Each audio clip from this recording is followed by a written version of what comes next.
Hello, welcome back to the RevScale YouTube channel.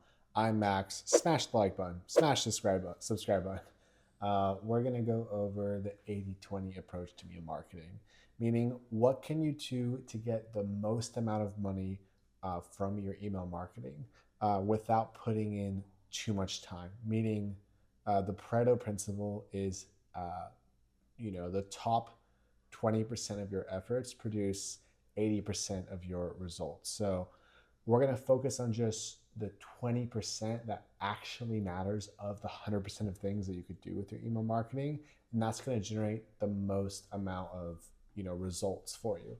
So what does that mean? I'm going to go over 5 flows that you should set up. I'm going to go over 3 types of campaigns you should send. I'm going to go over a couple split tests that would be really important to do for your email marketing channel. I'm going to go over a couple things inside Klaviyo technically that will just help you a little bit. And that's pretty much it. I want this to be really easy and really approachable and just a way for you to think about email marketing and like the meat and potatoes, what's important, forget everything else. That's the whole goal of this video. So let's get into it. All right, let's talk about Klaviyo technicals first. I'm just going to go over one thing really quick. If you want people to see your emails and you want to create less friction, you want to turn off double opt-in. What is double opt-in? When someone opts into your email marketing, and that could be on the checkout page where it says consent email marketing, or it could be on the pop-up where they click subscribe to email marketing in exchange for incentive offer like 10% off. They get a really ugly email that says, would you like to subscribe? I think I actually just got one. Let's see if I can see it. This one. Yeah. So this happens when you have double opt-in, right? You agree to receive their marketing, and then after you click yes, I want 10% off, you send their email, they get an email that looks like this, right? I always talk about this on my other social media accounts, but it creates so much friction because they aren't technically opted into your list until they click yes, I want to subscribe again. So you want to turn that off. Okay. So you go to your list and segments, filter by list. Let's go to newsletter. Okay, in this case, it looks like this guy. What is he doing? Let's go lists. Let's go. This one might work. Subscriber and preferences, sign up forms. Go to settings, consent. Single opt-in is selected. So just select single opt-in, immediately subscribes people. Double opt-in requires these subscribers to confirm. Why is it recommended? It helps email deliverability, but I don't think it helps it to a degree where it's worth it, where it creates so much friction and the cost of acquiring people is so high and you have to make them click twice. Imagine if you have tens of thousands of people looking at your website a day. You have thousands of people subscribing. Not all of them are going to see this email. And they're going to wonder where your emails are. So it just doesn't make any sense. So just remove double opt-in. Okay, that's a big high level 80-20 thing. Okay, let's move on to your top 5 flows. Okay, so the flows that I would recommend are your welcome series, and it can be 1 through 9 emails. You obviously create a pop-up. That shouldn't even be part of the 80-20 approach. It should just be obvious that you have a pop-up. Welcome flow, introduce the brand, give personal stories, social proof, product highlights, give the incentive and remind.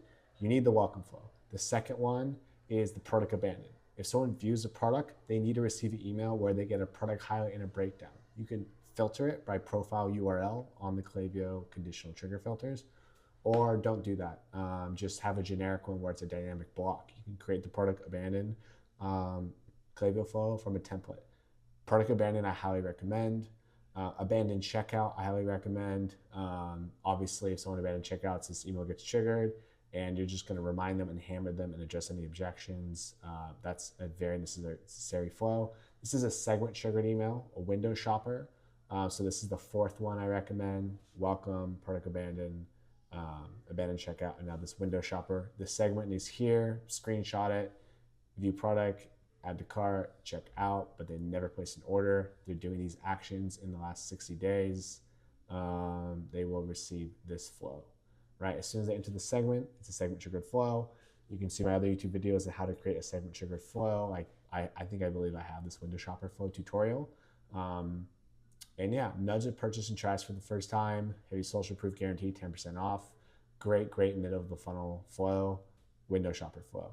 Lastly, post-purchase flow, introduce new buyers to your brand, congratulate recurring buyers for buying from you again and thank them. Explain why your brand is the best, ease buying remorse, indoctrinate and lightly upsell and cross-sell. So those are the top 5 flows I recommend. Again, placed order flow, trigger 1 day later. The trigger is if they've placed an order. Top 5 flows, go rip it and dip it. Let's move on to segments. As you can see in this campaign, these campaigns we're sending to 1 million segments. You don't need to do all that. After 10,000 subscribers, just send a 30-day engaged, okay? Don't worry about anything else, okay? Look at the definition. Open click the last 30 days. This helps email deliverability and email health. This helps setting to only engage people who actually buy from you. If they're opening and clicking, chances are they just purchased, they're about to purchase, or they just opted into flows. Solves a lot of your issues. Just send a 30-day engage. You want to expand it to 60 or 90, fine. Maybe even want to send to people who've abandoned checkout once and viewed product twice in the last 10 days. You could send segments to your VIPs.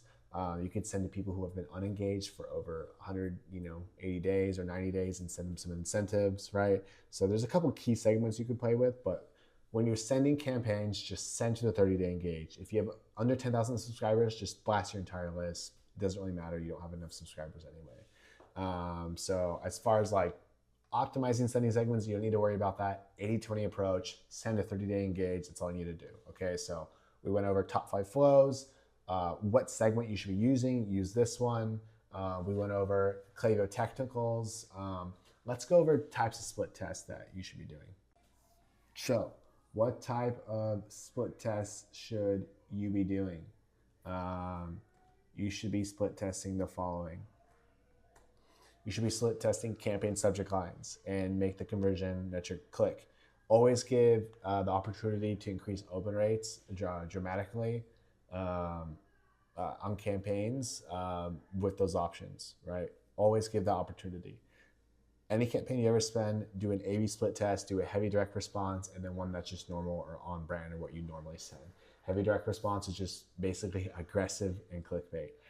So split test your campaign subject lines, right? Split test your welcome flow offer. This is a lot of work. You have to create 2 different pop-ups, 10% versus 20% off, 10% versus a bundled offer, 10% versus none, or yeah, you should be, split testing the welcome flow offer. You can do 10% cash back, 20% cash back. 2 different welcome flows, 2 different pop-ups, and then see which one works better. This is a great way to reduce cost of acquisition greatly. You should be optimizing your welcome flow offer as well as your pop-up. Split test the pop-up, 0-second delay, 5-second delay. I like a 5-second delay on the timer.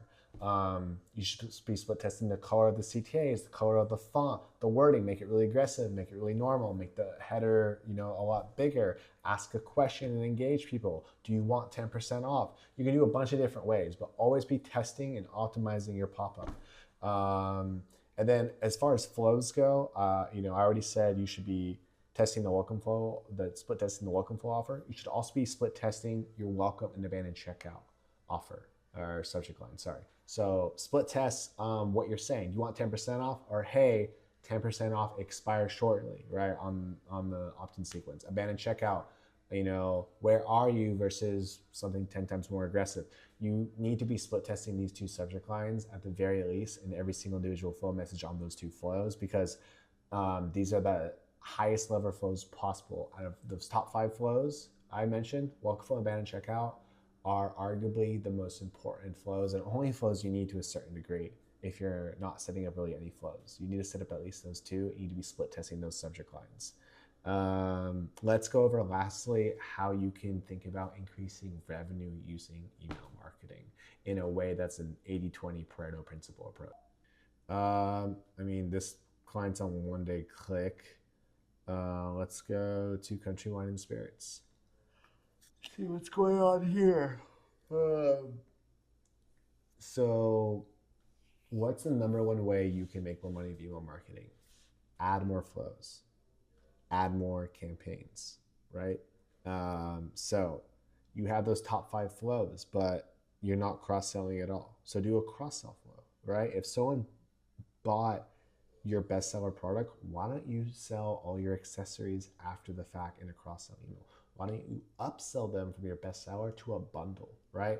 There's so many creative ways to think about the customer journey, from them entering your website to fulfilling order, delivery tracking, if they re-up from you again, and then they become a VIP. Get really like creative in how you think about people alongside your buyer journey. I'm not asking you in this video where I'm trying to be hyper efficient in my advice to you on the 80/20, but I'm just letting you know, like, a big lever pool you can increase for your email marketing is to add more flows. Now, what flows should you add? Okay, let's advanced use case Klaviyo flows. Okay, I just typed that into Google. What did we pop up? 7 advanced marketing automation examples. Okay, we have upsell and cross-sell I just mentioned, loyalty automations, replenishment automations, back in stock, win back, standard automations, muscled up. I don't even know what that means. Who cares? Combining SMS and email. And like, I just typed that in, and did you see what also popped in that Google search? Advanced segmentation reference. I was mentioning some of the segments you can use, right? But I mean, you can get really crazy with segments, right? You could play with these for months and you wouldn't get old of them, right? Google is your friend. So yeah, and this is kind of a corollary to what I was speaking to when I was talking about increasing revenue. Add more flows, add more campaigns. If you're sending 4 months, send 8, see what happens. Your open rates drop by how much percent? 5%, 30%? Maybe stop doing that. They go from 50% to 20%, you're sending probably too many campaigns, right? But like, related to that, if you are focusing on your segments as well, and you're able to go from a 30-day engaged sending to a 90-day with very little drop, and which you can see in Klaviyo campaigns and the deliverability of those segments performance, you can make a lot more money sending to those VIPs, to those unengaged people, all those cross-sell opportunities that you have using segments, right? Like, this isn't necessarily an 80/20 method, but this is a very high leverage thing that you can do, but it is a lot more work, right? So in this video, what did we go over? We went over the 80/20 approach to email marketing, right? And what did that include? Klaviyo technicals, top 5 flows, optimizing sending segments, split tests, and ways to increase your revenue, right? I think this video is almost 10 minutes, under 10 minutes, just over 10 minutes. In 10 minutes or less, I'm giving you like an incredibly efficient way to think about and approach your email marketing that just makes it really high leverage, right? You're focusing on only things that are going to gain you results. Use this video to great effect. Use my advice, and I guarantee you will make way more money with way less work, focusing on things that just don't work. Don't split test the freaking second abandoned cart email when everyone abandoned checkouts and they don't even see your cart flow email because it gets skipped automatically based off the flow logic, and you have like 100 recipients receiving it, right? Like, focus on the things that actually make you money. That's all that matters here, okay? I'm Max. Make sure you like, make sure you subscribe. RevScale, rev-scale.com. I'm Max. Follow me on Twitter, maxgrant__. Follow all my other videos. Watch them, like, comment, subscribe. Let me know what you want to see. Thank you so much. That's it.